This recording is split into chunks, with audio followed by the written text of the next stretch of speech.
Assalamualaikum warahmatullahi wabarakatuh. Saya Kalina Isa Nurul Fadilah dari kelas PI 1A ingin menempuh tugas dari psikologi umum.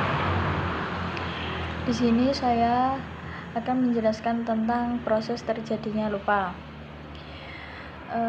Lupa adalah proses yang wajar bagi manusia karena setiap orang itu mempunyai daya ingat yang berbeda-beda. Meski sering dianggap menyebalkan, tapi itu sudah menjadi kebutuhan dalam para manusia. Nah, lupa juga memiliki sifat yang positif.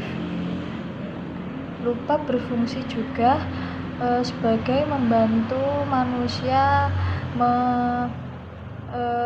menghindari dari gangguan yang dari detail-detail itu loh, yang kayak nggak berguna, yang diingati kayak nggak membantu, nggak berguna bagi manusia. Itu mungkin karena sering lupa, ya karena itu yang tidak berguna. Nah, tapi manusia juga manusia akan kesulitan dengan adanya itu tadi. Manusia akan kesulitan untuk menjalani kehidupannya sehari-hari, ya karena bisa terbebani oleh ingatan-ingatan yang tidak berguna itu tadi. Fenomena lupa dapat dijangkau oleh orang tua, guru, remaja, anak kecil, dewasa, terus profesor juga pun bisa lupa, terus dokter, pejabat itu. Sebagai ahli psikologi kognitif mempercayai bahwa lupa terjadi karena terhalang oleh informasi yang lain. Jadi kayak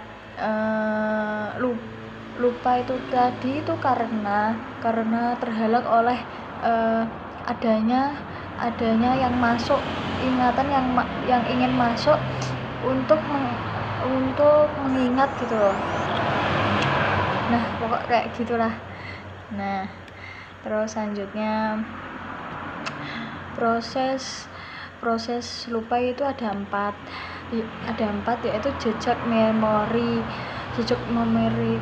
yang hilang, terus perubahan sistematis materi ingat, terus hambatan memori, terus represi. Selanjutnya yang jejak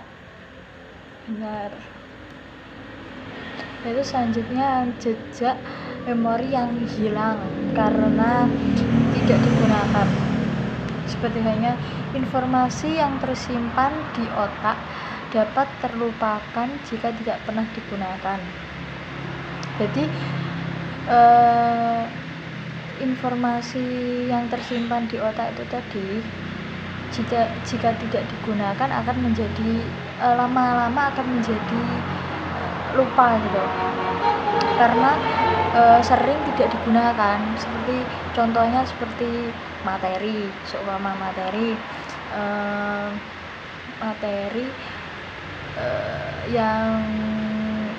yang dijelaskan di SMA gitu ya, di SMA. Nah, itu aslinya masih berguna materi tersebut, tapi tergantung orang-orang tersebut menggunakannya kan.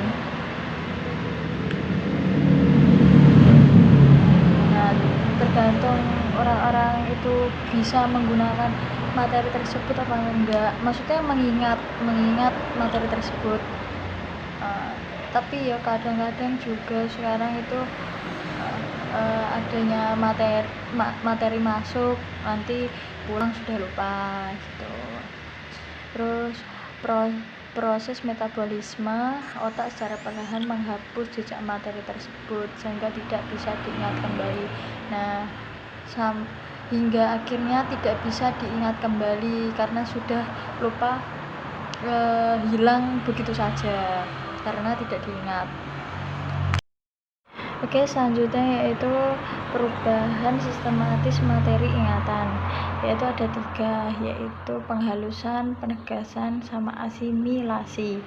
Oke, dalam penghalusan yaitu informasi menjadi lebih sedikit dan kehilangan oleh detailnya. Oke, maksud tersebut yaitu seperti hanya ada sebuah cerita yang detail tapi orang tersebut tidak menceritakan dengan detail, jadi langsung ke intinya. Oke, seperti itu. Terus yang selanjutnya itu penegasan, bagian yang paling mencolok diingat lebih kuat sedangkan bagian lainnya terlupakan. Maksud tersebut yaitu bagian paling mencolok diingat yaitu seperti kayak hal yang menurut dia itu penting, ingatan yang begitu penting dan terlupakan oleh dan digantikan oleh dengan yang tidak penting-penting itu tadi digantikan oleh yang penting, jadi menjadi lupa yang tidak penting itu tadi. Terus selanjutnya asimilasi. Oke, informasi diubah untuk menyerupai bentuk yang lebih familiar meskipun berbeda dari aslinya. Oke, maksud tersebut yaitu ya sama seperti dari penghalusan itu tadi kan, ada sebuah cerita gini yang detail tapi dia itu bisa menjelaskan dengan detail tapi dengan bahasanya dia sendiri dan menjadi tidak asli dari cerita tersebut, tapi intinya sama, aslinya sama. Oke, selanjutnya yaitu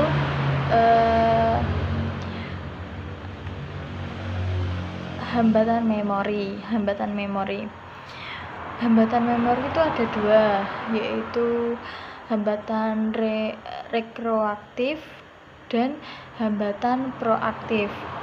Hambatan retroaktif itu informasi baru mengganggu kemampuan mengingat informasi lama. Oke, maksud tersebut yaitu kayak seperti tadi ya, hampir sama sih, yang penegasan hampir sama.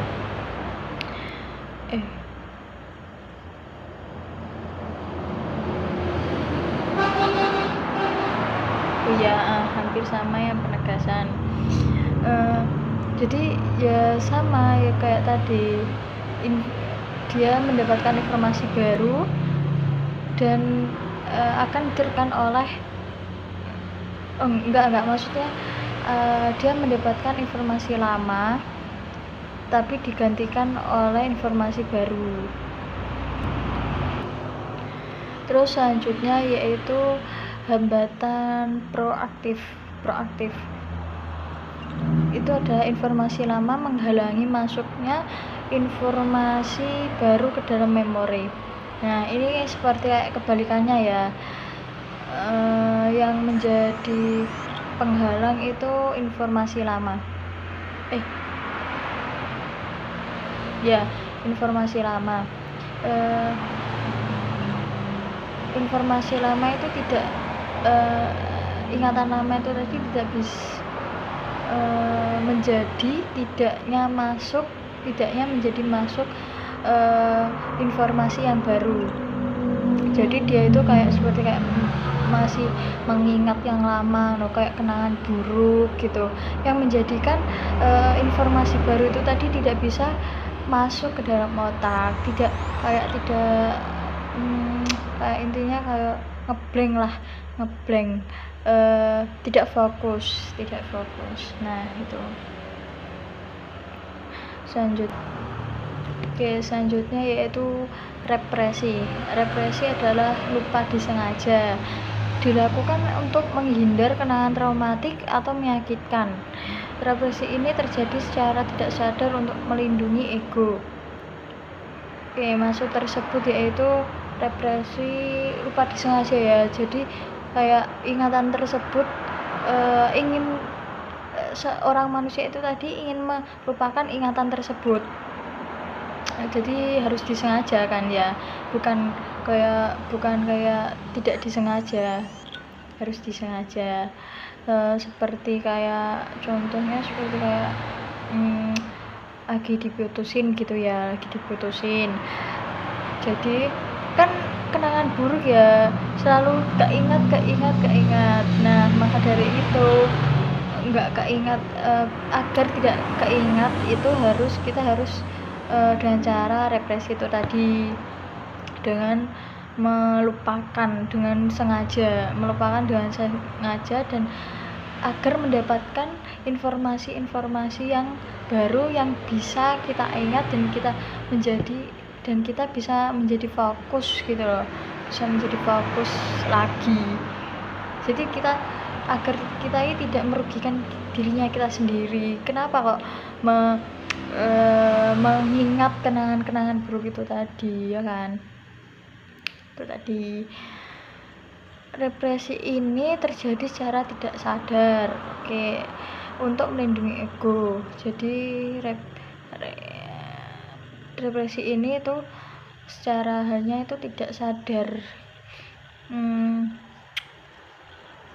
tidak sadar karena untuk melindungi ego. Oke, selanjutnya yaitu ada beberapa faktor yang dapat menyebabkan lupa, yaitu tidak cukupnya tidur tidak cukup, ya kan, tidur tidak cukup kan, seperti kayak menjadi kita itu mengingat terus sampai akhirnya itu kita dalam istirahat itu tadi kita tidak bisa beristirahat, yang menjadikan keingat itu tadi buruk-buruknya gitu. Terus yang kedua, kelelahan, terus menjadi stres, pola hidup makan yang tidak sehat, terus cedera otak, terus menjadikan seperti Alzheimer atau demensia. Terus selanjutnya yaitu teori proses lupa. Yaitu teori-teorinya proses lupa yaitu ada 3: teori atrofi, teori interferensi, teori Cue dependent forgetting. Yang teori atrofi itu adalah lupa terjadi karena informasi yang jarang digunakan memudar atau rusak seiring waktu. Hampir sama ya seperti yang di atas. Oke. Di terjadi karena informasi ya, lupa karena informasi yang, jadi ingatan tersebut itu tadi yang lama kalau tidak diingat akan menjadi lupa gitu, maksudnya tidak akan menjadi lupa dan memudar dan rusak, maksudnya sudah hilang di ingatan kita gitu. Terus selanjutnya teori interferensi, lupa disebabkan oleh gangguan informasi lain, baik ingatan baru yang berhambatan ingatan lama atau ingatan lama yang menghalangi pengambilan ingatan baru. Oke, ya sama seperti tadi ya, intinya teorinya ini gitu ya. Terus kalau Cue dependent, lupa terjadi karena kurangnya isyarat atau petunjuk yang diperlukan untuk mengingat informasi, selain kerusakan atau gangguan informasi dalam ingatan.